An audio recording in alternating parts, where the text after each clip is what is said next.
let's get started. This first test involves something the lab boys call repulsion gel. You're not part of the control group, by the way. You get the gel. Last poor son of a gun got blue paint. All joking aside, that did happen. Broke every bone in his legs. Tragic, but informative. Or so I'm told.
The lab boys just informed me that I should not have mentioned the control group.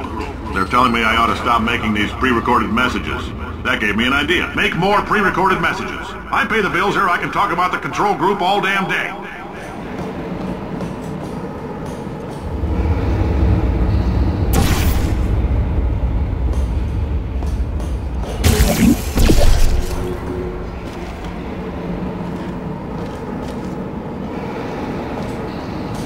For this next test, we put nanoparticles in the gel.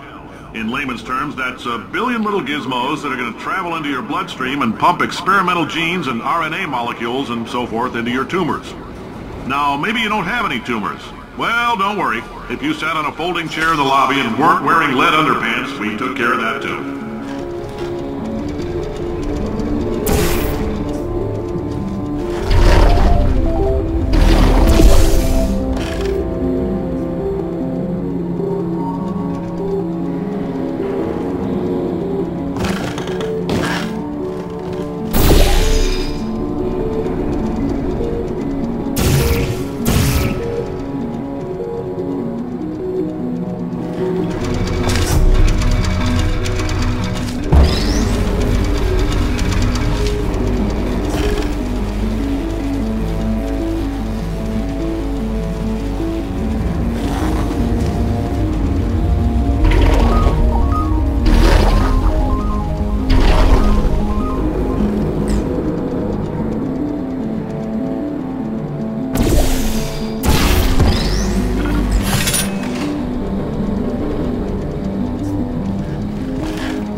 Oh, in case you got covered in that repulsion gel, here's some advice the lab boys gave me. Do not get covered in the repulsion gel. We haven't entirely nailed down what element it is yet, but I'll tell you this, it's a lively one, and it does not like the human skeleton.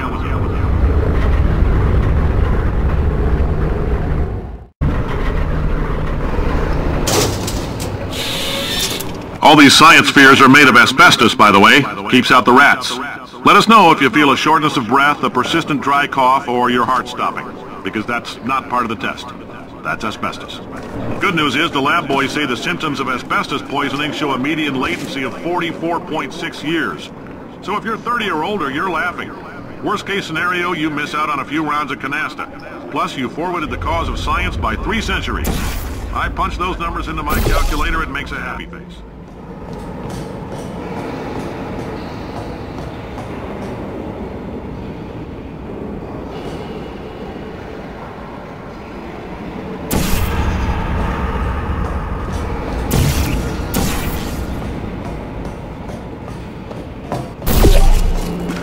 I like your style. You make up your own rules, just like me. Bean Counter said I couldn't fire a man just for being in a wheelchair. Did it anyway. Ramps are expensive.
Up, that coffee we gave you earlier had fluorescent calcium in it so we can track the neuronal activity in your brain.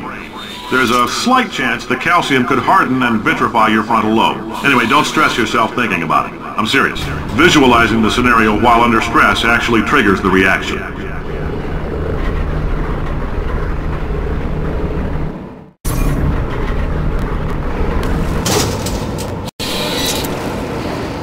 Now, if you're part of control group Kepler-7, we implanted a tiny microchip about the size of a postcard into your skull. Most likely you've forgotten it's even there. But if it starts vibrating and beeping during this next test, let us know. Because that means it's about to hit 500 degrees, so we're going to need to go ahead and get that out of you pretty fast.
Telling them, keep your pants on. Alright, this next test may involve trace amounts of time travel. So, word of advice, if you meet yourself on the testing track, don't make eye contact. Lab boys tell me that'll wipe out time. Entirely. Forward and backward.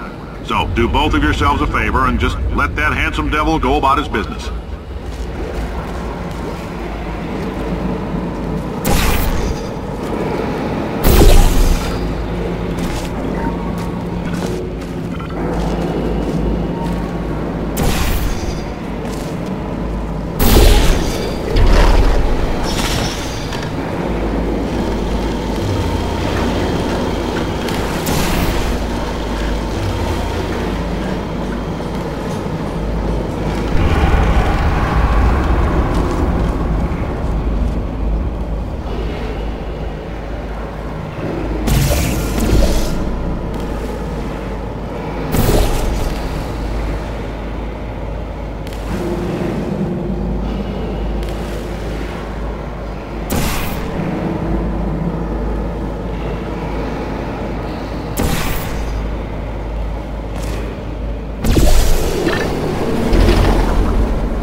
It means you're taking a long time on the catwalks between tests.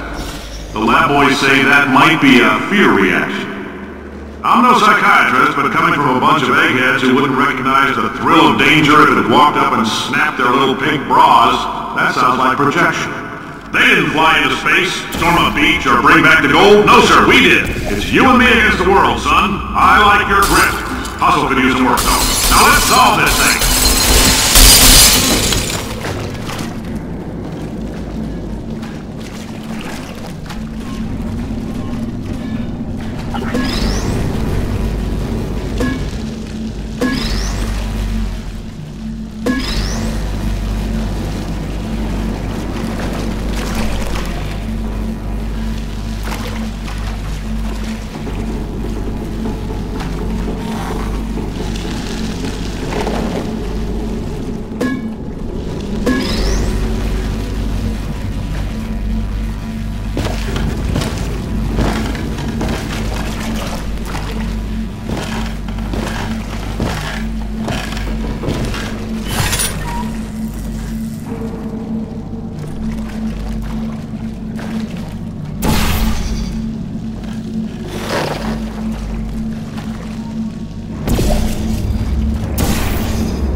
Science isn't about why, it's about why not. Why is so much of our science dangerous? Why not marry safe science if you love it so much? In fact, why not invent a special safety door that won't hit you on the butt on the way out because you are fired? Now you test subject, you're doing fine. Yes, you, box your stuff, out the front door, parking lot, car, goodbye.